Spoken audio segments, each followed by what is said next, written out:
Cześć! Tym razem przyjrzymy się bliżej motocyklowi, który stanowi niemalże nieodłączny element publikowanych na tym kanale filmów. To BMW R1200 RT o oznaczeniu modelowym K26. Bardzo ciekawy model, który jest najlżejszy w swojej klasie, a nawet w swojej linii modelowej. Oferuje bardzo bogate wyposażenie, spotykane głównie w olbrzymach typu Honda Goldwing, jednocześnie ważąc prawie 150 kg mniej. Nie posiada ani jednego bezpiecznika oraz tradycyjnej ramy. Ma ciekawej konstrukcji zawieszenie i uwielbia zakręty. Wiele razy pytaliście, czy nagram jakąś recenzję tego motocykla i odpowiadałem, że chciałbym to zrobić w porównaniu do obecnie produkowanego modelu R1250 RT, którego wziąłbym na testy i organoleptycznie ocenił, co przez te kilkanaście lat w niemieckiej filozofii motocykla turystyczno-podróżniczego się zmieniło, bo to właśnie oznacza skrót RT, który pochodzi od niemieckich słów Reise oraz Tourer. Ale uświadomiłem sobie, że temat modelu K26 jest na tyle obszerny, bo to bardzo ciekawy motocykl jest, że zasługuje na oddzielny film traktujący tylko o nim. Będzie to też takie, myślę, kompendium wiedzy, którą warto przyswoić, stojąc przed zakupem tego modelu. Sam szukając o nim informacji, będąc jeszcze na etapie poszukiwań idealnego dla siebie turystyka, nie trafiłem nigdzie na taki materiał kompletny. Ani film, ani jakiś obszerny wpis.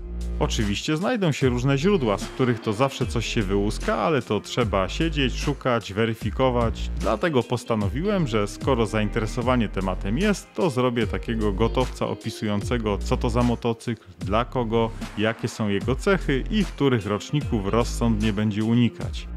Będzie to zbiór informacji, jakie zgromadziłem i zweryfikowałem, oraz moje osobiste doświadczenie z tym motocyklem. Może nie jakieś duże, bo motocykl mam od września 2022 roku i na czas publikacji filmu zrobiłem nim ponad 12 000 km, ale myślę, że wystarczające, by ocenić, jak się nim jeździ. A jeździ się wyśmienicie, bo po prostu spełnia moje oczekiwania. I od tego warto zacząć, od oczekiwań. Jakie były moje? Po pierwsze, wygoda i dobra osłona od wiatru. To jest tutaj na wysokim poziomie. Kolejny aspekt to dobre prowadzenie w zakrętach, również tych ciaśniejszych. Zwrotność, manewrowość, a także stabilność przy wyższych prędkościach. To również jest domeną tego modelu. Taka lekkość prowadzenia. I to jest słowo klucz, lekkość, bo jest to najlżejszy motocykl w swojej klasie. Na sucho w podstawie waży tylko 229 kg. I zarazem jest to jak na razie najlżejszy RT w historii, bo każdy wcześniejszy model był cięższy, również cięższe są jego następne generacje. Kolejna cecha, na której bardzo mi zależało, to żeby motocykl nie zachęcał notorycznie do szybkiej jazdy, ale gdy mam ochotę pojechać dynamiczniej, to żeby to umożliwiał bez poczucia, że robi to niechętnie. I pod tym względem silnik Boxer za sprawą swojej charakterystyki wpasowuje się w moje oczekiwania idealnie. Jest wiele motocykli, którymi ciężko jeździć wolno, a niekiedy nawet wolna jazda jest nimi męcząca. Myślę, że wielu motocyklistów rozumie, co mam na myśli. Silniki lubiące wysokie obroty, z mocną górą, bardziej sportowa pozycja i sportowo zestrojony zawias kuszą nieustannie, by wyginać nadgarstek prawej ręki. A ja mam ten problem, że szybko takim pokusom ulegam i łatwo się zapominam. A taka ostra sportowa jazda po publicznych drogach na dłuższą metę, oprócz tego, że jest niebezpieczna, to jest też męcząca. To fajne było w R1, ale w turystyku już tego nie chciałem. I to jest dla mnie to, za co między innymi uwielbiam Boxera. Charakterystyka jak w dieslu. Silnik ma bardzo mocny dół i pięknie ciągnie od najniższych obrotów. Kręcenie do odcinki nie jest potrzebne, maksymalną moc i moment silnik osiąga dużo wcześniej i nie ma tu czegoś takiego, że obroty im bliżej odcięcia, tym bardziej ściąga nas z kanapy. Nie jest to też motocykl, który lubi ostre sprinty spod świateł, gdzie z jedynki na dwójkę przepinamy przy 10 000 obrotów. Ja uwielbiam jego dynamikę i sprawność od trzeciego biegu w górę, gdy przy niższych prędkościach nie trzeba nawet zbytnio redukować, by jechać szybko i dynamicznie. Motocykl pięknie odjeżdża z niskich obrotów, wykorzystując pojemność silnika i moment obrotowy. Oczywiście mówimy o sprawnym silniku, gdzie wszystko działa jak należy, ale o tym będzie później. Teraz omówmy sobie kilka ciekawych rozwiązań, a jest tego trochę. Model ten jest produkowany od 2005 roku, jak na tamte czasy, oraz standardy motocyklowe posiadał zaawansowaną elektronikę, która mimo swojego wieku nie sprawia problemów. Oczywiście zawsze może się coś zepsuć, zwłaszcza teraz, gdy egzemplarzom z pierwszych lat produkcji pyknie wnet 20 lat, ale uważam, że jest to naprawdę dobra elektronika. Elektroniki było tym więcej, im więcej wyposażenia dodatkowego wybrał pierwszy właściciel, konfigurując pojazd. Mój egzemplarz to ewidentnie efekt filozofii albo grubo, albo wcale, ponieważ posiada maksymalne możliwe wyposażenie, jakie było wówczas oferowane. Pochodzi on z 2007 roku. To, co na dzień dobry często zaskakuje świeżych użytkowników, to fakt, że model ten nie posiada ani jednego bezpiecznika, takiego tradycyjnego. Gdzie poprzedni model mógł posiadać ich nawet kilkanaście, a w nowszych generacjach znajdziemy raptem 2 lub 3 bezpieczniki. To w K26 nie ma ich w ogóle. BMW zastosowało tu wyłącznie układ przeciwprzeciążeniowy, który w momencie zbyt dużego obciążenia na skutek np. zwarcia automatycznie rozłączy obieg. Po usunięciu usterki zasilanie zostaje przywrócone. Świetne rozwiązanie, oczywiście w produkcji droższe niż zwykłe bezpieczniki płytkowe, ale bardzo wygodne. Załóżmy, że jesteśmy w trasie i nasza pompa paliwa zaczyna już nie domagać i wywoływać krótkotrwałe obciążenie. Normalnie skutkowałoby to przepaleniem bezpiecznika, który trzeba byłoby wymienić, ale gdy po kilkudziesięciu kilometrach sytuacja by się powtórzyła, to znowu silnik gaśnie podczas jazdy, musimy przymusowo stanąć, wymienić bezpiecznik na kolejny, pod warunkiem, że jeszcze jakieś zapasowe nam zostały i tak męczyć się przez całą drogę do domu lub warsztatu. Przerabiałem takie coś kiedyś w aucie. W przypadku układu przeciwprzeciążeniowego problem z przepalającym się co chwilę bezpiecznikiem odpada. Pozwoli to na sprawniejszy powrót i zajęcie się usterką już na spokojnie. To, co jeszcze czyni elektronikę w tym modelu nowoczesną, to zastosowanie pełnej magistrali CAN. Dzięki temu ilość przewodów w motocyklu została ograniczona, a za tym również jego waga. Daje to również łatwość i dokładność diagnostyki wszystkich modułów, nawet samodzielnie. Więcej o interfejsie diagnostycznym, jakiego używam, mówiłem w tym filmie. Tak na marginesie, BMW było pierwszą marką, która zastosowała pełną sieć CAN w motocyklu już w 2004 roku. Wprawdzie Ducati w 2002 roku zastosowało tę technologię jako pierwszą w ogóle, ale tylko pomiędzy sterownikiem silnika i zestawem wskaźników. Nie tylko elektronika zasługuje tu na uznanie. BMki, zwłaszcza te z silnikami Boxer, to dość specyficzne konstrukcje. Niemcy mieli zupełnie inną filozofię motocykla niż konkurencja, co nie każdemu rzecz jasna musi odpowiadać. Tą inność, poza niemalże niespotykanym już w jednośladach dwucylindrowym Boxerze, szczególnie widać w konstrukcji zawieszenia, gdzie BMW od lat stosuje rozwiązanie takie jak telelever oraz paralever, które tak w skrócie zapobiegają nurkowaniu motocykla podczas hamowania oraz przysiadaniu podczas przyspieszania. Dzięki temu elementy odpowiedzialne za tłumienie nierówności zawsze pracują w swoim pełnym zakresie. Z przodu elementem resorującym i tłumiącym nie jest widelec teleskopowy, tylko specjalny amortyzator centralny. Widelec pełni tu jedynie rolę elementu prowadzącego koło. BMW opatentowało to rozwiązanie. Jego przeciwnicy krytykują je za to, że kierowca pozbawiony jest wyraźnego feedbacku z zawieszenia. Powiem tak, gdy po raz pierwszy miałem okazję przejechać się modelem BMW R1200 GS z takim rozwiązaniem, to też odniosłem podobne wrażenie. Jednak ten feedback jest, po prostu jest on bardziej subtelny, gdzie z czasem naturalnie wyrabiamy sobie większą wrażliwość na jego odbiór. Gdy przejedziemy takim motocyklem już trochę kilometrów, to informacje przenoszone z drogi przez zawieszenie stają się czytelne i doceniamy, jak świetne to jest rozwiązanie. Oczywiście to moja opinia, nie każdy musi się polubić z BMW. Warto też pochylić się nad stylistycznym aspektem rozwiązania paralever. Może nie rzuca się to w oczy, ale mamy tu piękny monowahacz z felgą przykręcaną na 5 śrub. Widać to najlepiej, gdy motocykl jest bez bocznych kufrów, a jeszcze lepiej ze zdemontowanym tłumikiem. Napęd realizowany wałem kardana to ogromna wygoda, nie będziemy musieli nic regularnie czyścić czy smarować, jak to w przypadku napędów łańcuchowych. Oczywiście w przekładni kardana wymienia się olej i smaruje wielowypust, ale to raczej nie częściej niż co 2 lata. Nie mogę też nie wspomnieć o samej pracy skrzyni biegów. To też wymaga przyzwyczajenia, ponieważ skrzynia ta bardziej przypomina konstrukcję znaną z aut niż z motocykli. Oczywiście biegi zmienia się w taki sam sposób jak w większości jednośladów. Mamy tu 6 biegów z pozycją neutralną pomiędzy 1 i 2, czyli klasyka. Chodzi tu bardziej o sam feedback ze skrzyni, która pracuje wyczuwalnie inaczej niż powiedzmy w typowych japońskich jednośladach. Nie jest to też jakaś super szybka skrzynia, ale idealnie dopasowana do temperamentu tego motocykla. Wszystko jest tu bardzo spójne, ale to podobnie jak z tym BM-kowskim zawieszeniem. Na początku zwróciłem na to uwagę, a później bardzo szybko się przyzwyczaiłem. Zanim omówimy sobie całe wyposażenie motocykla oraz tę przyciskologię na kierownicy i kokpicie, to kilka słów o tym, jak ten motocykl jeździ i o jego niezawodności oraz o kilku rzeczach, gdzie BMW się nie popisało. Pozycja na motocyklu jest bardzo wygodna, choć ja, mający około 190 cm wzrostu, po czasie dołożyłem podwyższenie kierownicy i pozycja stała się mega wygodna. Teraz mam wyprostowane plecy. Więcej o podwyższeniu i innych gadżetach opowiadam również w tym filmie. Link wyświetla się właśnie w prawym górnym rogu. Po zastosowaniu dokładek podwyższających oryginalna szyba okazała się za krótka, więc i ją wymieniłem na akcesoryjną, taką wyższą o 5 cm. I tu taka mała rada ode mnie. Ten motocykl ma tak dobrą ochronę przed wiatrem, co oczywiście jest mega zaletą przy niższych temperaturach, ale w gorące dni zaczyna tu brakować ochładzającego nas powietrza. Więc jeśli będziecie wymieniać szybę na wyższą, akcesoryjną, to polecam szukać takiej, która będzie jedynie wyższa względem oryginalnej. Niestety większość producentów robi je i wyższe, i szersze. Taką też wcześniej kupiłem, która okazała się na tyle szeroka, że za bardzo izolowała od napływającego powietrza. Następnie poszukałem takiej, która szerokość zbliżoną ma do oryginalnej, a jest jedynie wyższa. Jest to moja trzecia szyba w tym motocyklu i dopiero właśnie taka okazała się idealna. Siedzisko kierowcy posiada dwustopniową regulację wysokości. Ja akurat lubię siedzieć niżej.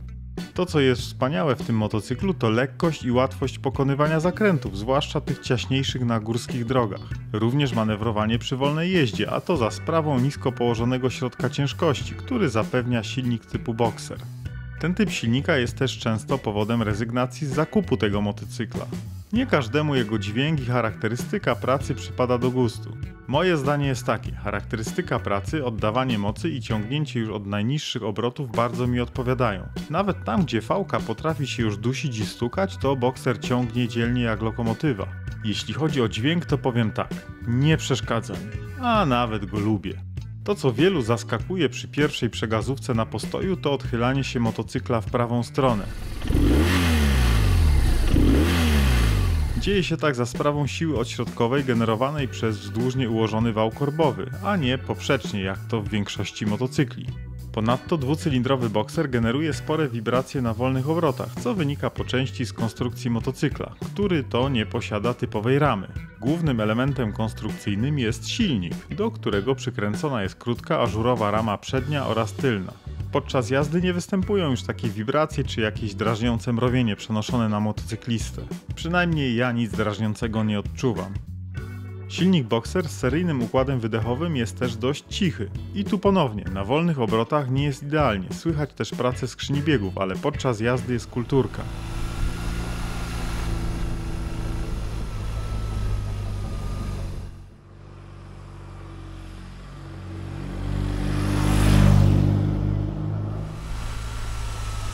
Natomiast na wolnych obrotach pracuje tak.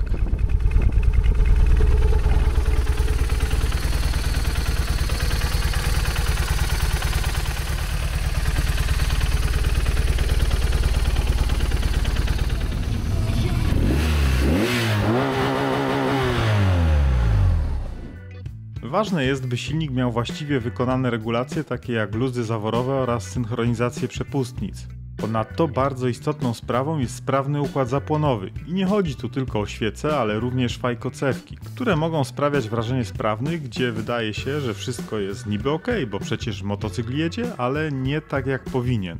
Symptomami będą na przykład spadek mocy i głośniejsza taka nieprzyjemnie twarda praca silnika na skutek spalania stukowego, odczuwalna zwłaszcza na wyższych obrotach pod obciążeniem, czyli w czasie przyspieszania. Wystarczy jedna taka ferelna fajkocewka, a są 4, po 2 na cylinder. I załóżmy, że ktoś nie mający wcześniej doświadczenia ze zdrowym Boxerem trafi na taki egzemplarz i może łatwo się zniechęcić. Po prostu może ulec wrażeniu, że ten silnik tak ma, że jest mułowaty i do tego nieprzyjemnie twardo brzmiący. Często ujawnia się to dopiero po rozgrzaniu, gdy taka cewka lub cewki złapią odpowiednią temperaturę. Więc jeśli w Twoim nie najmłodszym już motocyklu nadal masz oryginalne fajkocewki, to może warto by je wymienić, a nie tylko świece. Wiem, że wymiana samych świec to finansowa przyjemność, bo są tanie, a oryginalne fajkocewki Vaso kosztują niemało, ale bardzo dobry zamiennik firmy Beru, która to również produkuje je dla BMW, można kupić znacznie taniej. Oczywiście mówię tu o nowych częściach, bo tych nie warto kupować używanych. Zdrowy, prawidłowo działający Boxer naprawdę jest dynamiczny i dźwięk nie powinien być w żaden sposób drażniący. Jeśli porównałbym z silnikiem R4 z mojej byłej R1, to tam wkręcanie się tego pieca pod czerwone pole wywoływało u mnie gęsią skórkę. Mam nawet jakieś archiwalne nagranie.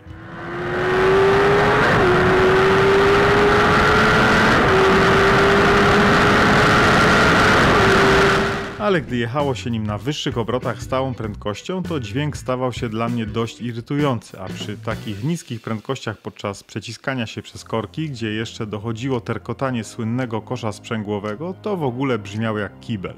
Z kolei V2, z którymi miałem doświadczenie, brzmiały obłędnie przyspieszając z niskich obrotów na wysokim biegu. To mój ulubiony rodzaj motocyklowego dźwięku.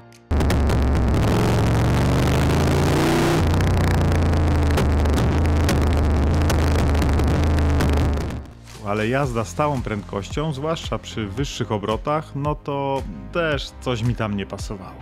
A Boxer może nie doprowadzi nas do dźwiękowej ekstazy w żadnym zakresie obrotów, ale też w żadnym nie irytuje, po prostu jest taki neutralny.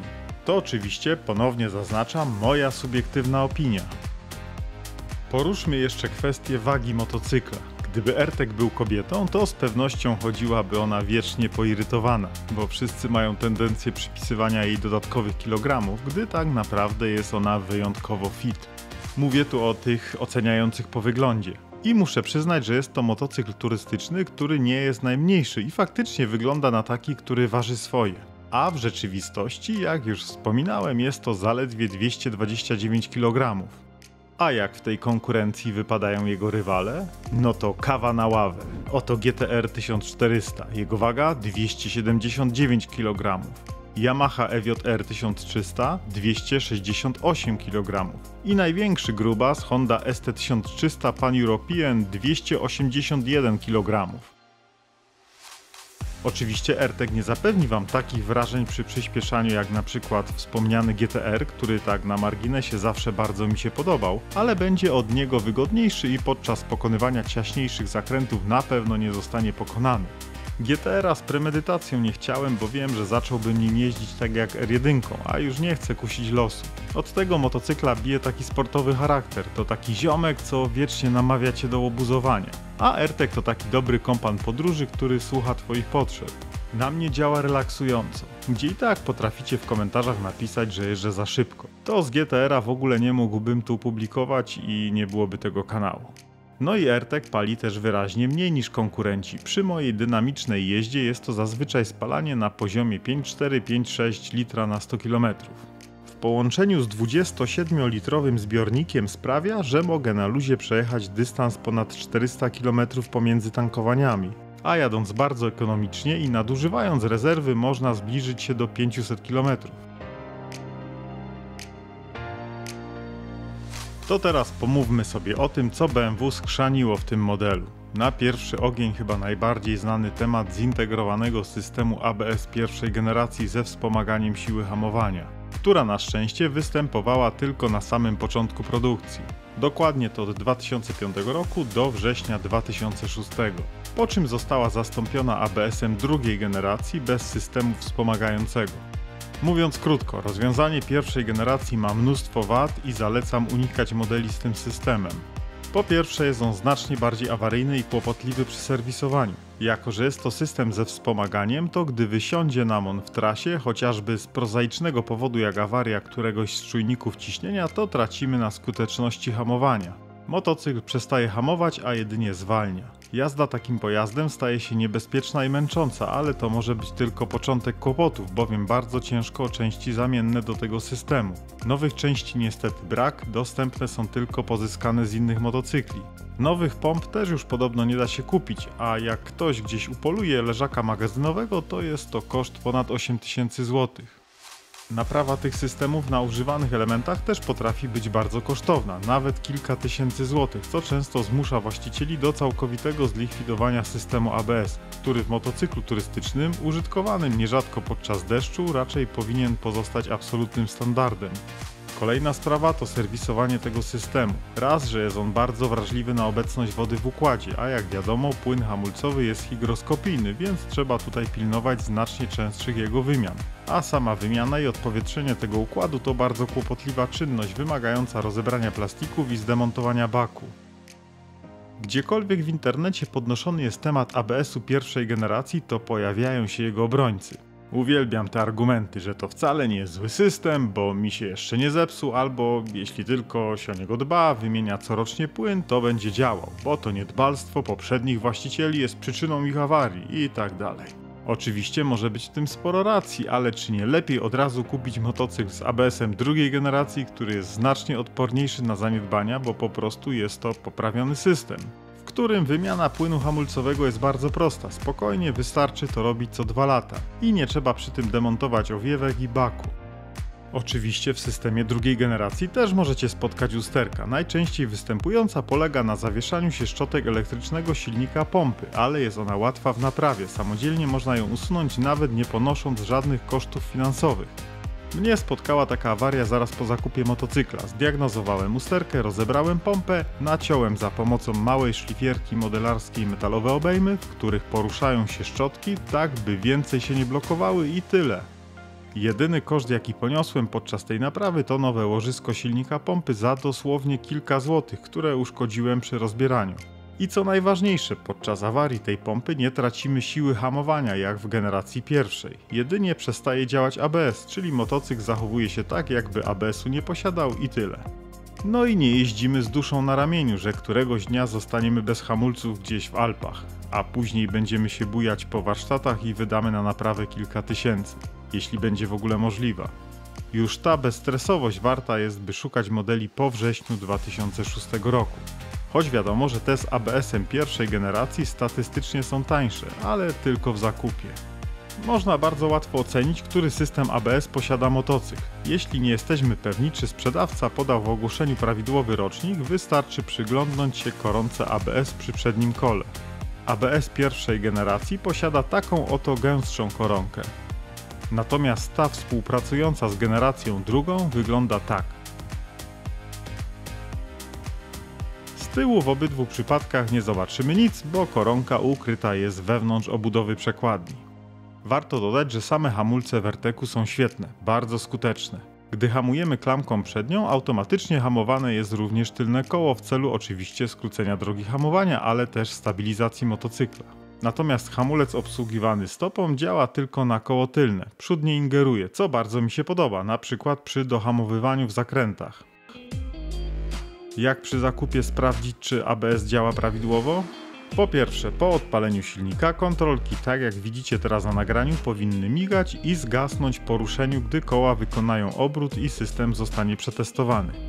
Jeśli tak się nie dzieje lub po chwili któraś z kontrolek zapala się ponownie, to powinien być to wyraźny sygnał, że coś jest nie tak. Działanie pompy ABS można też przetestować podczas jazdy. Zapewne większość z Was będzie się bała wcisnąć klamkę do oporu i gwałtownie zahamować, dlatego bezpieczniej będzie przy niedużej prędkości wcisnąć dźwignię nożną hamulca tylnego, zdecydowanie i mocno tak, by sprowokować działanie ABS-u.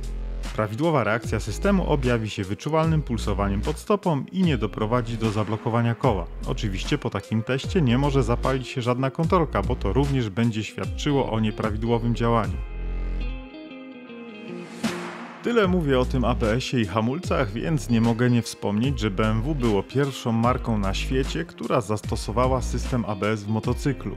Było to w 1988 roku w modelu K100 LT i na tamte czasy nie była to sprawa bardzo prosta, bo ówczesne systemy ABS podczas działania generowały bardzo duże wibracje.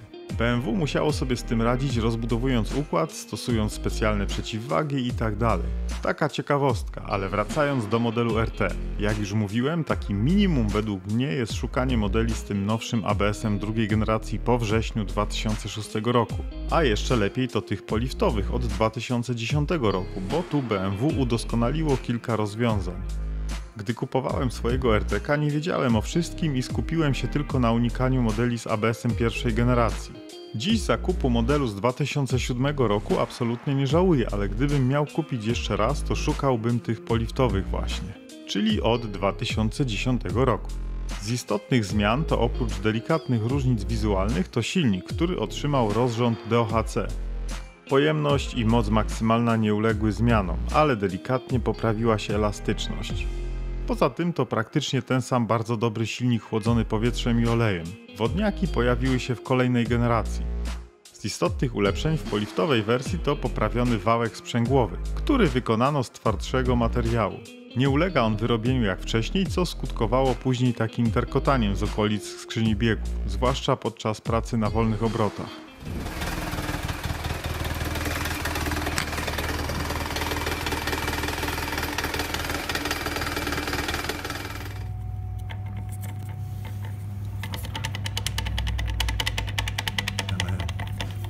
Można ten luz zniwelować, przekuwając piastę tarczy sprzęgła na specjalną ponadwymiarową lub wymienić tarczę i wałek na nowe.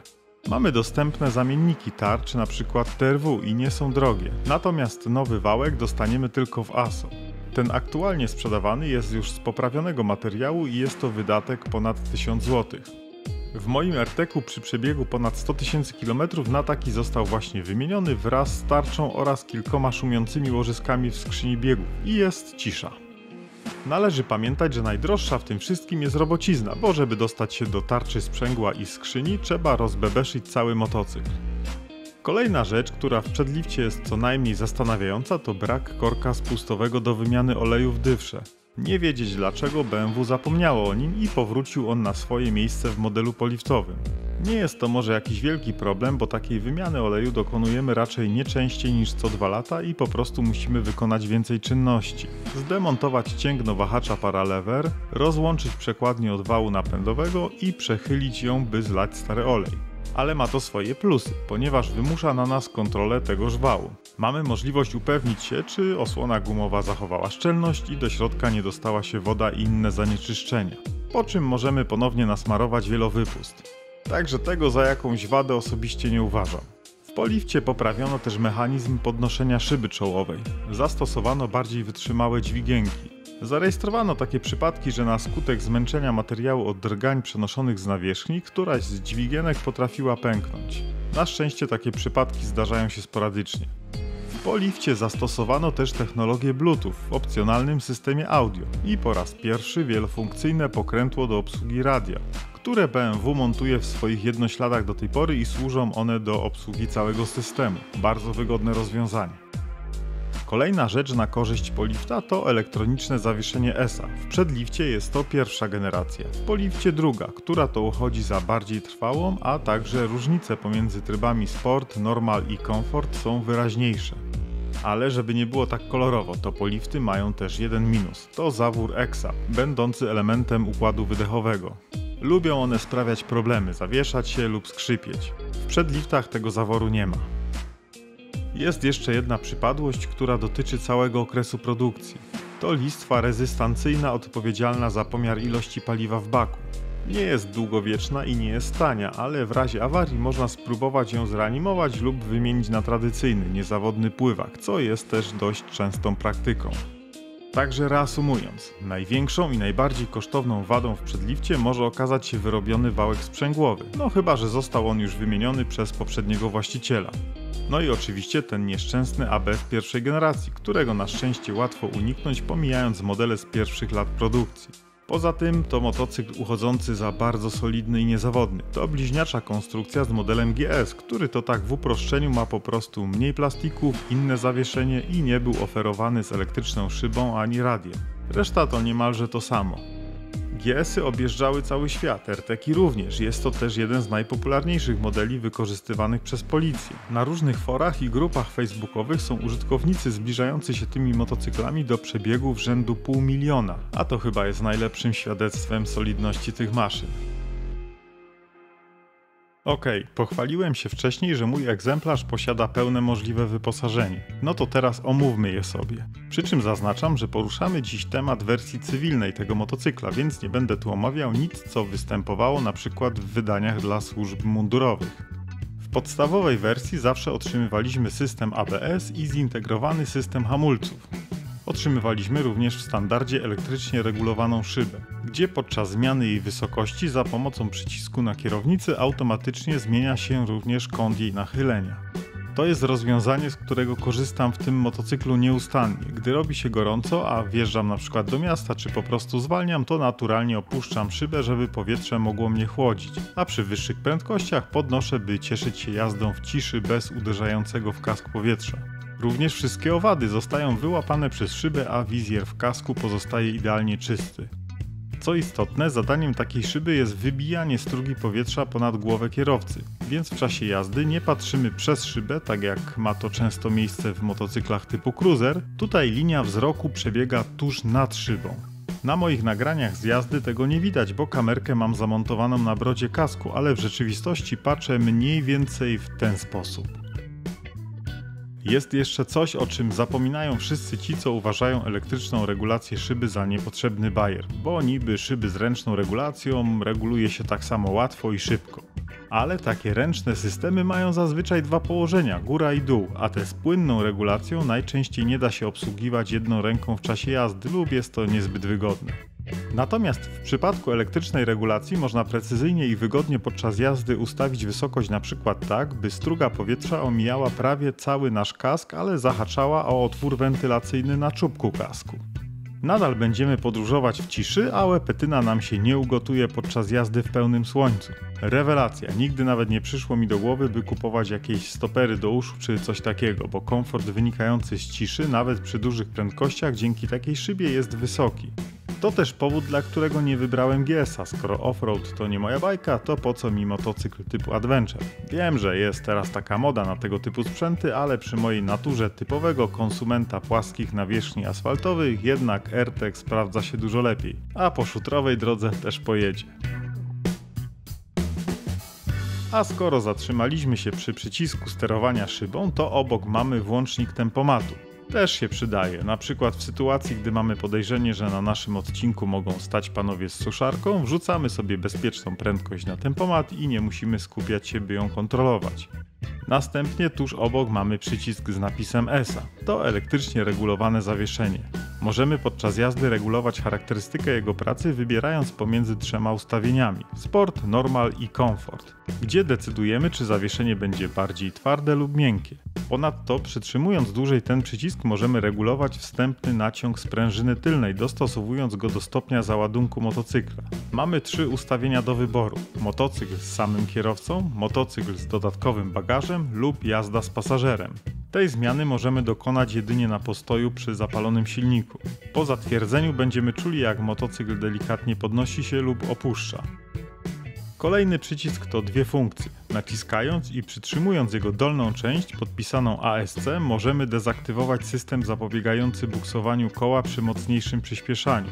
System jest domyślnie aktywny po uruchomieniu silnika i na śliskiej lub luźnej nawierzchni działa bardzo dobrze. Jest to prosty system kontroli trakcji. Reaguje jedynie w sytuacji, gdy tylne koło zaczyna się obracać szybciej niż przednie. Górna część tego przycisku służy do szybkiego wyciszania systemu audio, którego głośność zostaje obniżona o 20 dB.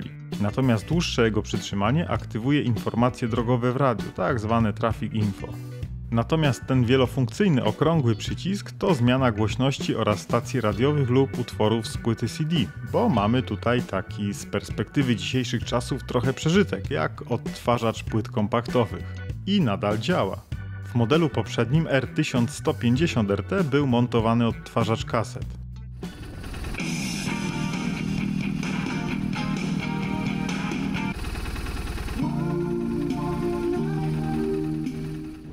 Na lewej manetce został nam jeszcze przycisk obsługi świateł drogowych. Światła mijania oczywiście załączają się automatycznie po odpaleniu silnika, natomiast tym przyciskiem możemy włączyć światła drogowe na stałe lub chwilowo, czyli absolutnie standardowo. Czego nie można powiedzieć o obsłudze kierunkowskazów. Tu jest inaczej niż w większości motocykli.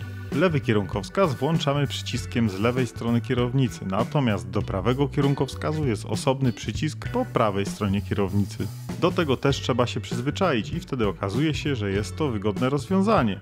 Kierunkowskazy są automatyczne, czyli wyłączają się samoczynnie po upływie 20 sekund. Oczywiście gdy motocykl jest w ruchu, bo gdy stoimy np. na skrzyżowaniu, to pozostaną włączone. Świetny drobiazg dla zapominalskich kierowców jadących przez pół województwa z włączonym kierunkowskazem. Natomiast gdy chcemy sami wyłączyć kierunkowskaz po krótkim manewrze, to robimy to tym oto przyciskiem z prawej strony. Natomiast chcąc użyć świateł awaryjnych, wciskamy obydwa przyciski kierunkowskazów jednocześnie. Z lewej strony w tym miejscu znajduje się przycisk klaksonu, który w RTK jest wyjątkowo głośny. Co jeszcze mamy obok prawej manetki? Wyłącznik awaryjny zapłonu oraz przycisk startera. Obok przycisk komputera pokładowego, którym możemy zmieniać informacje wyświetlane na wyświetlaczu pomiędzy zegarami lub dłuższym przytrzymaniem resetować je.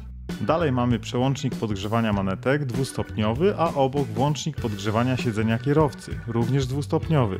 Siedzenie pasażera jest również podgrzewane, osobny przycisk znajduje się tuż pod nim. I co muszę przyznać, zarówno siedzenia jak i manetki grzeją bardzo dobrze. Na drugim stopniu intensywności jestem w stanie jechać jedynie przez jakiś czas na rozgrzewkę i szybko przełączam na pierwszą pozycję. Po lewej stronie kokpitu znajduje się też kilka przycisków związanych z systemem audio. Tutaj się go włącza, tu zmienia źródło pomiędzy radiem, odtwarzaczem CD, wejściem AUX i obsługą interkomu, ale to pewnie jakiegoś dedykowanego. Oprócz tego standardowe regulacje tonów oraz możliwość ustawienia, by głośność automatycznie dostosowywała się do prędkości, z jaką jedziemy. W kokpicie są wbudowane dwa głośniki średnio i dwa wysokotonowe. Gra to naprawdę fajnie jak na warunki motocyklowe. Oczywiście zawsze gdy poruszany jest temat radia w motocyklu, to musi udzielić się grupa hejtujących ten gadżet, że to bez sensu i takie tam. Ja akurat bardzo lubię. Wiadomości w radiu czy też muzyki spokojnie mogę słuchać do 120 km/h, oczywiście przy podniesionej przedniej szybie, żeby wiatr nie zagłuszał. Mimo że mam naprawdę cichy kask, to gra to na tyle głośno, że wrażenie mam takie, jakby to muzyka grała wewnątrz mojego kasku, a nie że kask tłumi ten dźwięk.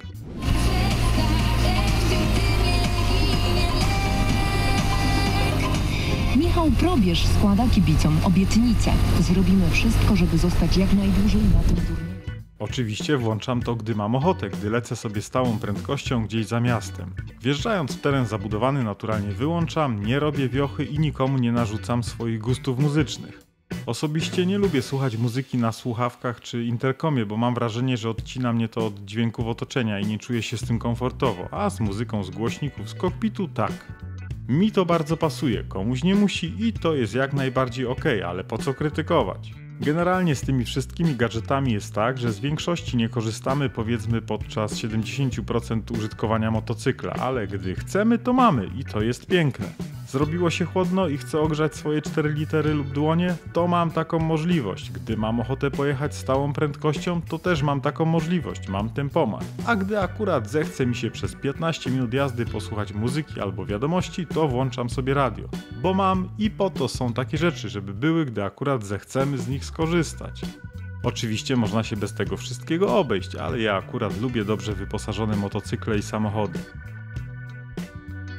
Kończąc temat wyposażenia, to z takich mniej widocznych rzeczy jest jeszcze system RDC, czyli czujniki ciśnienia w kołach, immobilizer oraz alarm, który na pewno idealnie sprawdzi się jako taki odstraszacz np. tych, którzy by chcieli sobie usiąść na motocyklu.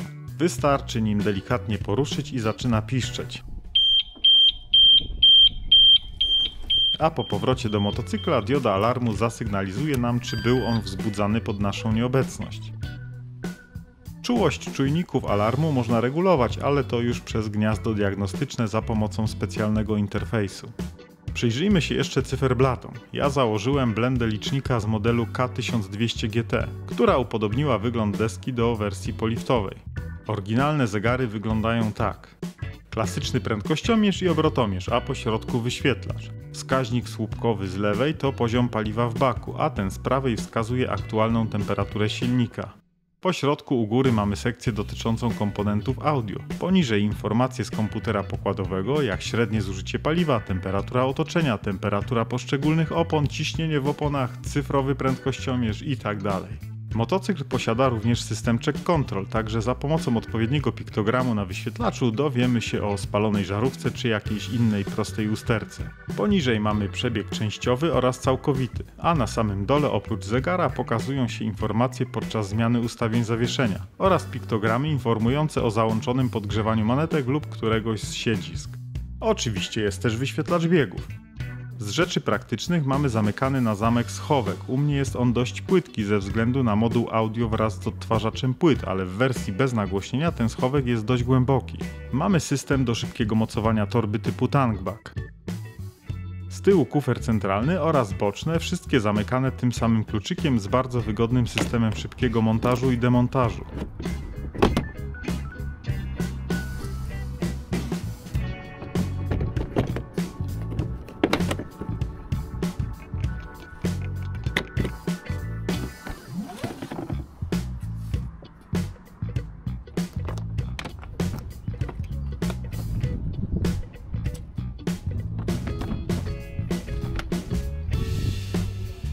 Są też dwa gniazda 12V typu DIN, ale łatwo doposażyć motocykl w akcesoryjne gniazda USB. O tym również więcej mówię w tym filmie, z którego dowiecie się o kilku fajnych akcesoriach, w które warto doposażyć swój motocykl, co zawsze zabieram ze sobą w podróż oraz jaki interfejs diagnostyczny polecam do obsługi tego motocykla. Zobaczcie koniecznie, link znajdziecie w opisie pod filmem. Na koniec, tak podsumowując, dla kogo jest ten motocykl? Myślę, że dla każdego, kto ceni sobie bardzo wygodną pozycję i świetną osłonę od wiatru oraz bogate wyposażenie. Również świetne właściwości jezdne i hamulce, ale tak jak ja wyszalał się już na sportowych maszynach lub po prostu nie ma temperamentu rajdowca i nie potrzebuje agresywnie przyspieszającego motocykla, a bardzo zwinnego i lekkiego, a zarazem dużego turystyka, choć brzmi to trochę jak oksymoron. Doceni na pewno niskie spalanie i komfort wynikający z braku konieczności częstego redukowania biegów za sprawą pięknie ciągnącego z dołu silnika, przy czym wcale nie takiego wolnego, jakby mogło się wydawać. To także świetnie zaprojektowany motocykl pod kątem aerodynamiki. Nawet z kompletem oryginalnych trzech kufrów i podniesioną na maksa szybą nie występują tu żadne wibracje przy wyższych prędkościach. Choć jeśli ktoś zamierza dużo czasu spędzać na autostradach czy ekspresówkach, to może rozglądnąć się za czymś bardziej sportowym, jak wspomniany tu wcześniej Kawasaki GTR, czy po prostu jakiś motocykl BMW z serii K, jeśli chciałby zostać przy tej marce. AirTag sprawdzi się rewelacyjnie na bocznych, krętych drogach, które pokonuje się nim z ogromną przyjemnością. Ja jestem bardzo zadowolony z mojej maszyny. Mam nadzieję, że nie zapeszę tym materiałem i nie zacznie się teraz jakaś lawina usterek, bo naprawdę jest to motocykl, który daje mi poczucie, że nie zawiedzie w długiej trasie. Wyposażenie mam kompletne. Tak naprawdę jedyne co mogłoby się tu jeszcze przydać to quick shifter, którego BMW oryginalnie w tym modelu jeszcze nie oferowało. Wprawdzie można dołożyć akcesoryjne, ale aż tak bardzo nie potrzebuję, zwłaszcza że biegi tak od trójki w górę można szybko i bez żadnych szarpnięć zmieniać bez użycia sprzęgła. Wystarczy trochę wprawy z operowaniem manetką gazu.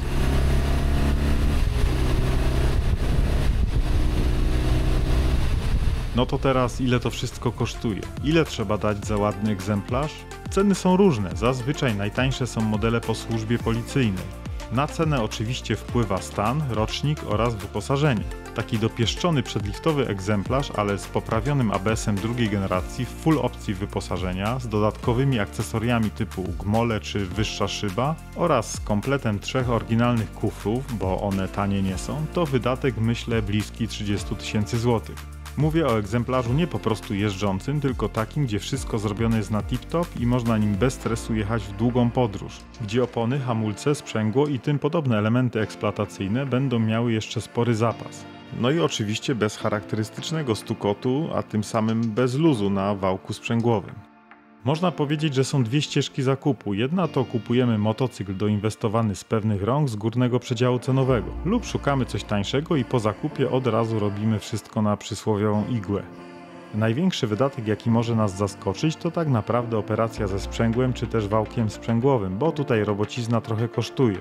Ale to z kolei robimy raz i mamy spokój nawet na kolejne 100 000 kilometrów, ciesząc się z podróży w niesamowite miejsca, bo te wspomnienia, które z nami zostaną, to najwspanialsza rzecz, jaką daje turystyczny motocykl. Jaki by nie był, bo BMW R1200 RT nie musi być akurat dla Ciebie. Trzeba się przejechać i samemu zdecydować. Miejcie jednak z tyłu głowy, że pierwszy kontakt z RTK-iem może być bolesny, dosłownie. Przy pierwszych próbach będziecie uderzać goleniami o wystające głowice cylindrów.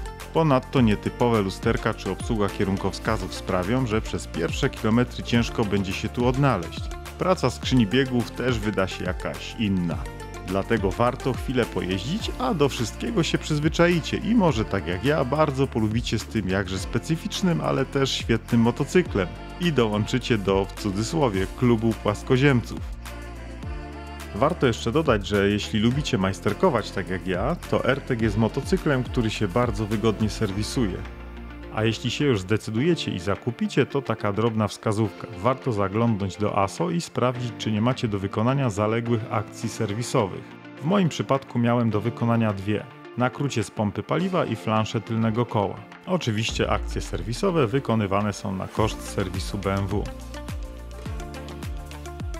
Materiał ten potraktujcie jako taki zbiór podstawowych informacji o tym modelu, które mam nadzieję, że okazały się pomocne i rozjaśniły co nieco. Jeśli tak, to zostawcie proszę łapkę i komentarz. Zachęcam też do oglądania filmów z moich podróży motocyklowych z omawianym tu bohaterem w roli głównej. Również znajdziecie je na tym kanale. A tymczasem do następnego. Na razie!